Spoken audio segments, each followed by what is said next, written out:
of course, in the UK, unfortunately, we've also had this in the near term impact of Brexit, which has slowed the pace at which the economy can grow. And so the economy is operating at a level above its capacity. That's adding to the inflationary pressures that we're getting from the war in Ukraine and elsewhere.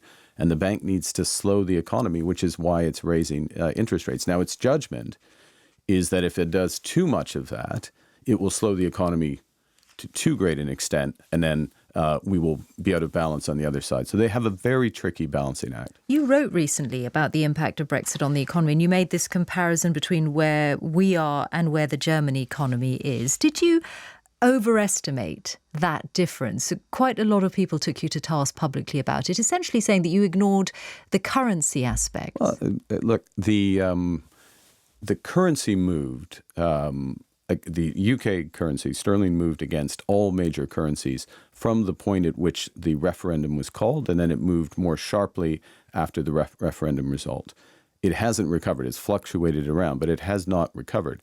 And a core point people often use, and now we're going to get into technicalities, something called purchasing power parity exchange rates opposed to market exchange rate. The market exchange rate influences our ability in the UK to buy goods from abroad, obviously. That's the one that ultimately matters.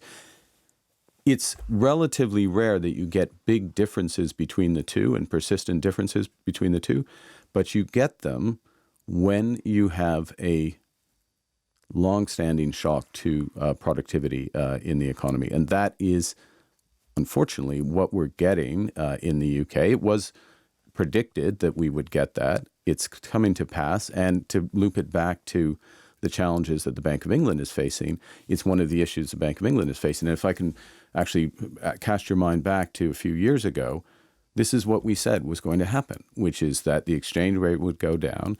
It would stay down. That would add to inflationary pressure. The economy's capacity would go down for a period of time because of Brexit.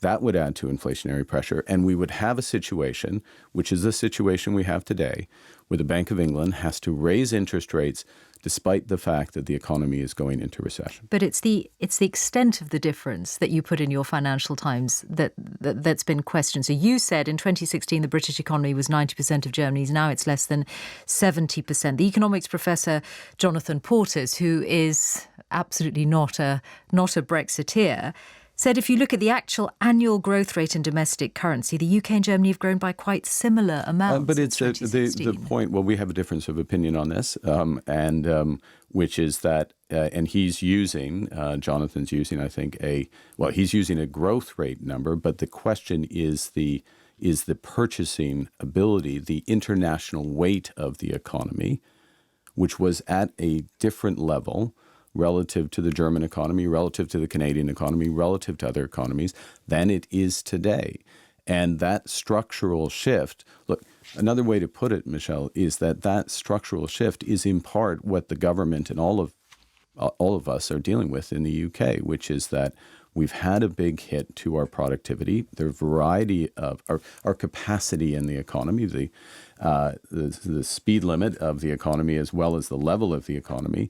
And we have to take some tough decisions in order to get it back up. And that's one of the consequences of a decision taken a few years ago. Mark Carney, former Governor of the Bank of England. Thank you.